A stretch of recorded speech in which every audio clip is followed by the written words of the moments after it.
So what's up? We got Savage Fitness here. Where are you from, man? Right now, currently I'm in Las Vegas, but I'm originally from San Francisco, from the Bay, obviously, but I've been in Vegas for about, 6-7 years now? That's awesome. It's been there for a while. That's awesome. So we're both trainers. We're actually here in Miami. I was grateful for the opportunity to come out here and learn from him. What does it look like for you back home? What's the culture you have? You see it on Instagram, but what does it actually look and feel like? In my gym or in Vegas? Your gym. So in my gym, dude, I'm so big about first off, my gym's a private facility, so it's not open to the public.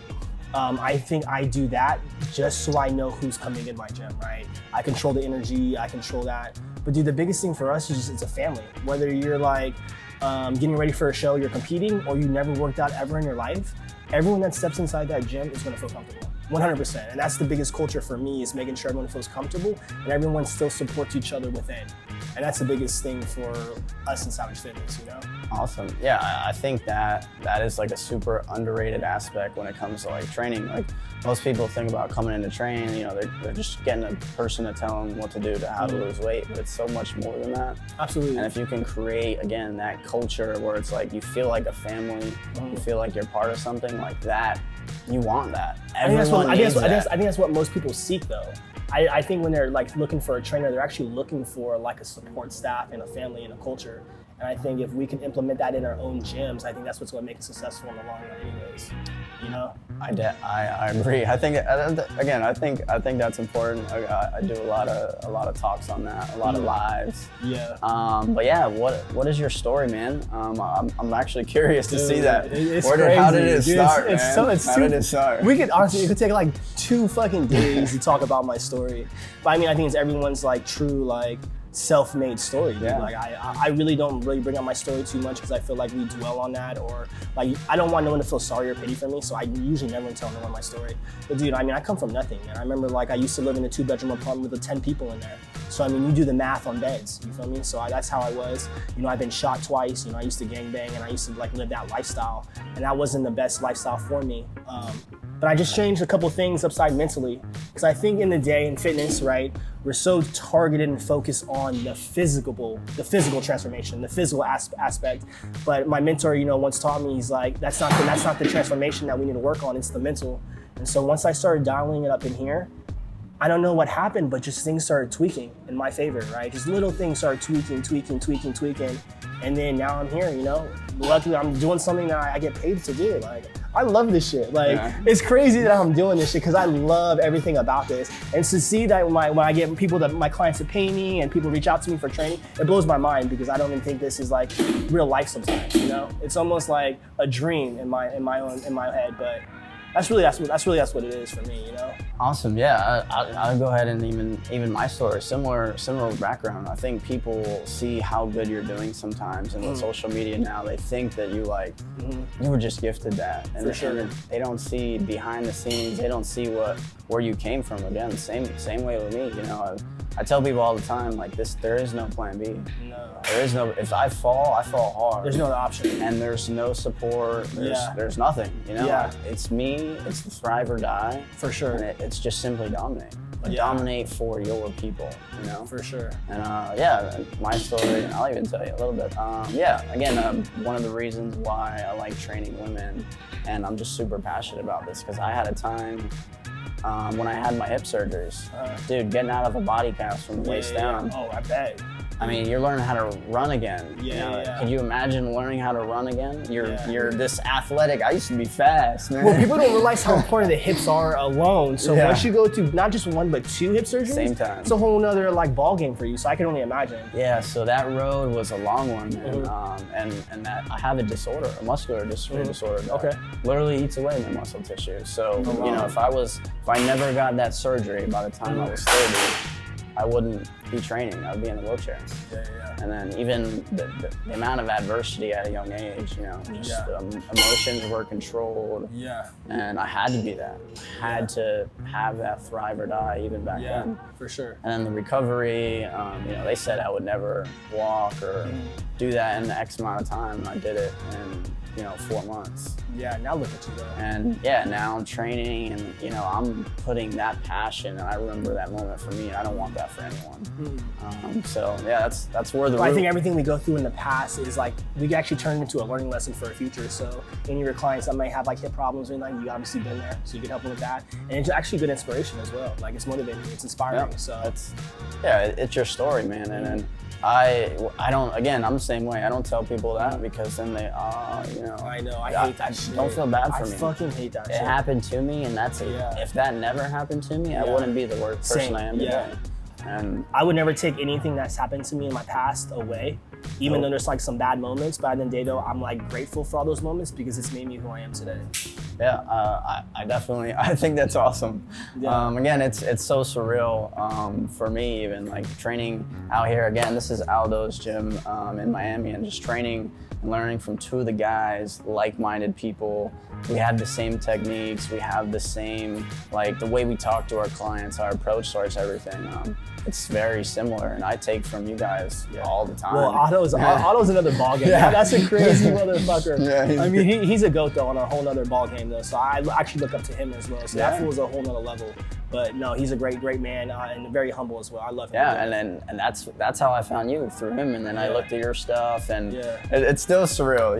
It's almost like you get like not like a nervous feeling, like when you play the sports and it's your first game and you're starting like you're jittery and it's like you don't know what to expect, but it's just you just enjoy the moment. Yeah. Well, I appreciate you even reaching out to me to even want to just shadow me and my clients. That means a lot to me. Like I said, I'm such a humble person. So for another coach that wants to shadow me, and like I was confused. I was like, this motherfucker wants to shadow me? That's crazy. So it blows my mind on those situations. But I appreciate that for wanting to learn with me. I mean, that's awesome, dude. And I hope you learned a lot from me. Yeah. Hopefully, I learned a lot from you as well. So it's it's mutual. It should be mutual, and I think that's the part that most trainers mistake.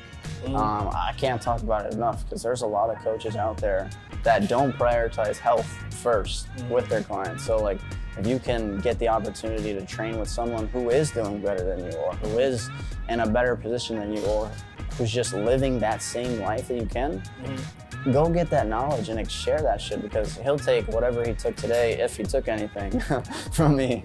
I took a few things. I got you. And you learn that, and you bring that to your clients, and you bring that to your culture, and it's just you're creating a better world, and that's the end goal at the end of the day. Well, the biggest take is we're forever a student. Yeah. And once you stop being a student, I think you stop growing.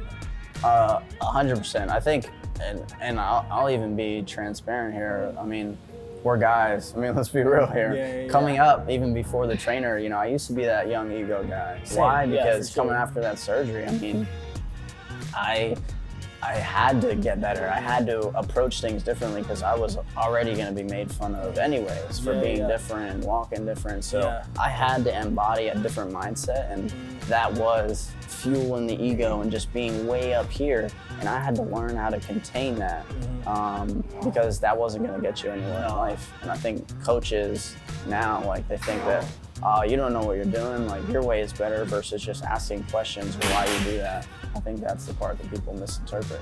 Right, that's the situation with this industry. There's actually so many right ways to do a certain movement, and there's actually so many wrong ways to do it. So just because he does it this way and you do it this way, doesn't make both of you wrong. I mean, at the end of the day, he might have a reason why he's doing it with this client, and you have a reason why you do this client. So you kind of like dissect both of y'all in a way. But I hate to like when people say, "Oh, you're doing it wrong," without even understanding where he's coming from inside, right? Because we're like mad scientists in a way, and we're like almost like twisting and twerking our clients into molding them into like the right movements and all that stuff. So I really hate judging people. I'd rather just like ask you why you did that before just saying, "Oh, you did it wrong." You know what I'm saying? I see that done all the time in this industry. Yeah, I definitely do like that. And you don't know anyone's story, man. No. You can't judge someone. Again, you look at a guy like me, if you look at my Instagram, you would never fucking think I had hip surgery. Oh yeah. And then you see that I move pretty fucking well for a guy that has two hip for surgeries. sure, yeah. And it's like, we just did some RDOs. So yeah. And it's like, are you fucking with me? Like, no man, but they didn't see the dark days. Yeah, but also I think on Instagram and social media, we don't show that. I mean, at least I choose not to show it. I know you probably don't show it. Yeah, but- well, I'll say here, I had a, online training space. I had a really good coach for that. And yeah, I think more people should do that. for sure. Should share your stories, even if it's maybe it doesn't get you the likes, Yeah. but likes at the end of the day don't pay your bills. No. So if you approach that way towards your social media and you actually share your story more, so that is how you develop a culture through your phone. Well, you know what? I think just in the last like 2-3 months, I don't know if you can look on my Instagram page, but I actually started changing my content to more raw content, right? And I think that attracts and makes more people like feel like they could be along or like feel like they understand it more instead of all these edits and these like commercials that we be posting, right? We're trying to attract people. And once we post raw content, I think more people are attracted to that. And once I switch that, dude, I actually get more people reaching out to me. Yeah. And I think that's the biggest thing. So a lot of us put a facade on our social media page.